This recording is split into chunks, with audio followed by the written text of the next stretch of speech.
Good morning student. आज हम कक्षा 8 के पाठ 9 वसंत भाग 3 के कबीर की साखियां जिनके बारे में पढ़ेंगे। कबीर का जन्म कवि कबीर का जो जन्म हुआ था वो 1398 यानी कि 1398 ईस्वी में हुआ था और उनकी मृत्यु 1518 यानी कि 1518 ईस्वी में हुई थी। कबीर ने ये कुछ साखियां दी है।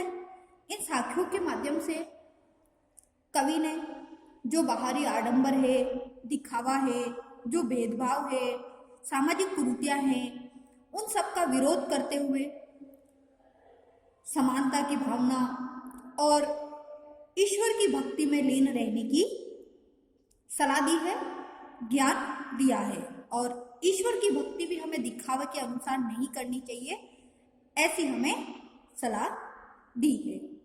आइए आज हम इसकी साखियों के बारे में पढ़ते हैं। कवि कबीर द्वारा लिखित जो साखियां हैं उनके बारे में जानते हैं, पढ़ते हैं। जाति न पूछो साध की, पूछ लीजिए ज्ञान, मोल करो तलवार का, पड़ा रहने दो म्यान। जाति मतलब जो हमारी जात होती है, जाति होती है, सरनेम, उसके लिए कहा गया। पूछो मतलब पूछना, और साध मतलब जो साधु लोग होते हैं, सज्जन व्यक्ति जो होता है, ज्ञानी व्यक्ति जो होता है, उसके लिए कहा गया। मोल करो अर्थात उसका मूल्य तय करना, कीमत जानना। और म्यान का अर्थ होता है जिसमें तलवार रखी जाती है। तो कवि कहते हैं, इसके माध्यम से कवि हमें कहते हैं कि किसी भी व्यक्ति के जो ज्ञानी व्यक्ति होता है, गुणी व्यक्ति होता है, उसके हमें जाति नहीं पूछनी चाहिए, उसकी जाति से अधिक उसके गुणों को महत्व देना चाहिए। ऐसे कवि हमें इसकी सीख देता है। तो कवि कहते हैं कि जाति न पूछो साध की, पूछ लीजिए ज्ञान। कोई भी सज्जन व्यक्ति होता है, साधु व्यक्ति जो होता है, उन लोगों की हमें कभी भी जाति नहीं पूछनी चाहिए। हमें उनके गुणों के बारे में, उनके ज्ञान के बारे में जानना चाहिए।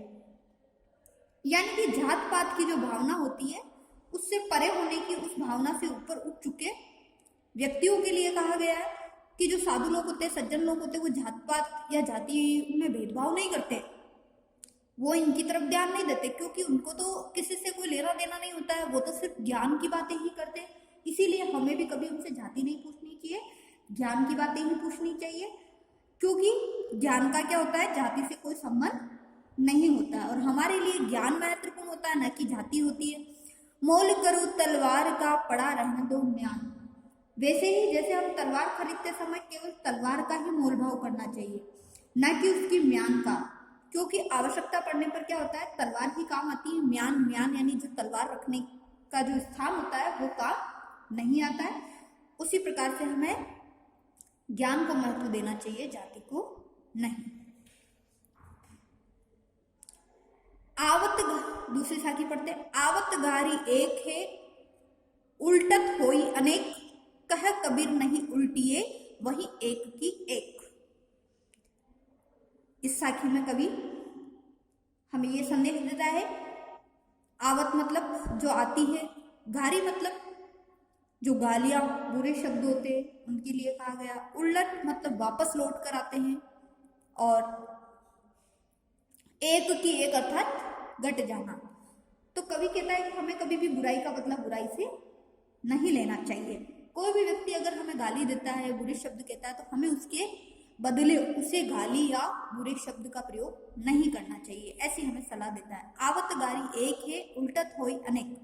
कवि कहते हैं कि जब कोई व्यक्ति हमें एक गाली देता है या बुरे शब्द कहता है और उसको हम उलट मतलब वापस पलटकर उसी रूप में जब जवाब देते हैं, तो वो एक तो उसने दी, एक हम दे रहे, फिर दूसरी उसने दी, तीसरी हम दे रहे, तो उससे क्या हो गया, वो अनेक हो गई, बढ़ गई। कहा कबीर नहीं उलटिए, वही एक की एक। और जब हमने उसके बुरे शब्दों का या गालियों का कोई जवाब नहीं दिया, ठीक है, उन बुरे शब्दों का कोई जवाब नहीं दिया, तो वो क्या हो गई, घट गई, वही एक की एक। यानी कि सामने वाले ने सिर्फ एक बात बुरी बोल दी या एक शब्द बुरा बोल दिया, और हमने रिटर्न कोई रिप्लाई नहीं दिया, इसका मतलब वो एक ही रह गया। परंतु जब हम भी एक बोलेंगे और सामने वाला 4 बोलेगा, फिर हम 5 बोलेंगे, वो 6 बोलेगा, तो इससे क्या हो जाएगा, वो अनेक हो जाएगी। तो हमें इससे यही सीख मिलती है कि कभी भी बुरे शब्दों का प्रयोग नहीं करना चाहिए, और अगर किसी ने किया है तो हमें उसका जवाब बुराई से नहीं देना चाहिए। नेक्स्ट देखते हैं, माला तो कर में फिरे जीवित फिरे मुख माही, मनवा तो दहू दिसी फिरे यह तो सुमिरन नहीं। तो कबीरदास जी इसके माध्यम से, जो लोग भक्ति के माध्यम से भक्ति के मार्ग पर चलकर दिखावा करते हैं, ढोंग करते हैं, उसके लिए कहते हैं कि हमें अपने मन को एकाग्र करते हुए ईश्वर की भक्ति करनी चाहिए, ना कि दिखावे के माध्यम से। तो कभी कहते हैं कि कुछ लोग ऐसे होते हैं जो ढोंगी व्यक्ति होते हैं, जो प्रभु के नाम पर केवल दिखावा करते हैं और हाथ में माला लिए फिरते हैं, और जीवी फिरे मुख माई, जीवी मतलब जो जीव से अपने मुख के अंदर राम राम राम राम कहते हुए फिरते हैं। मनुआ तो दसों दिशा फिरे, और केवल ऊपरी दिखावा आडंबर है, हाथ में माला है, मुख से राम राम, परंतु उनका जो मन है, मनुआ अर्थात जो उनका मन है वो उस भक्ति में नहीं लग रहा है, और दसों दिशाओं फिरे, दसों दिशाओं में घूम रहा है, कोई क्या कर रहा है, किसी की किससे लड़ाई है, इन सभी चीजों में उसका मन घूम रहा है, तो यह सुमिरन नहीं। तो ये एक प्रकार का कोई भी ईश्वर की भक्ति का मार्ग नहीं है। इसीलिए कवि कहते हैं कि ईश्वर की भक्ति के लिए एकमात्र एकाग्र मन का होना आवश्यक है, न कि माला फेरना या ऊपरी दिखावा आवश्यक है। तो हम भी चाहे भगवान को याद करें 5 मिनट 10 मिनट, अंतर मन से करना चाहिए, हमें दिखावे के माध्यम से नहीं करना चाहिए। नेक्स्ट है, कबीर घास ना निंदिए जो पांव तली होई, उड़ी पड़े जब आँखी में खरी धुली होई। घास मतलब जो घास होती है उसके लिए कहा गया, पांव तली मतलब जो पैरों के नीचे होती है, उड़ी पड़े मतलब जो उड़कर वापस आंख में गिर जाए, और खरी मतलब बहुत, और दुहेली मतलब पीड़ा। इसके माध्यम से कवि हमें ये सीख देते हैं कि कोई भी व्यक्ति, एक घास के तिनके के माध्यम से कहा गया है कि जो हमारे पैरों के नीचे जो पाँव के तले जो घास उगती है, उसको हमें कमजोर नहीं समझना चाहिए। यानी कि जो हमसे कमजोर व्यक्ति होते हैं, जो सामान्य लोग होते हैं, कभी उन्हें नजरअंदाज नहीं करना चाहिए, ऐसा कभी हमें सीख देते हैं। क्योंकि कभी तो वो भी बलवान की सहायता लेकर हमसे बदला ले सकते हैं, बदला लेने में नहीं चूकते हैं। तो किसी भी सामान्य वस्तु या छोटी वस्तु को नजरअंदाज नहीं करना चाहिए, ऐसा कवि कहते हैं। कबीरदास जी कहते हैं, कबीर घास ना निंदिए जो पाँव तली होए। कबीर कहते हैं कि जो पाँव के तलों, जो जमीन पर जो घास उग रही है, उसकी निंदा मत कीजिए, उसे कमजोर मत समझिए। अर्थात तुमसे जो कोई व्यक्ति कमजोर है, उसे कमजोर मत समझिए, उसे सामान्य समझकर नजरअंदाज मत कीजिए। उड़ी पड़े जब आंखें में खरी दुहिली होई, और जब वही घास का तिनका हवा चलकर उड़ता है आंख में, तो बहुत ही पीड़ा देता है। हमारी आंखें क्या होती है, दर्द करने लग जाती है, आंसू बहने लग जाते हैं, बहुत ही कष्ट देने लग जाती है। उसी प्रकार से जब हमने किसी व्यक्ति को कमजोर समझ लिया, उसे नजरअंदाज कर दिया, तो वो अगर किसी बलवान व्यक्ति की सहायता लेकर हमसे बदला लेता है, तो वो हमारे लिए बहुत ही दुखदायी होता है। तो इससे हमें यही सीख मिलती है कि हमें कभी किसी को कमजोर नहीं समझना चाहिए, जो सामान्य होते हैं, जो कमजोर होते हैं, उन्हें हमें कभी नजरअंदाज भी नहीं करना चाहिए। नेक्स्ट है, जग में मेरी कोई नहीं जो मन शीतल होए, या आपा को डारी दे दया करे सब कोई।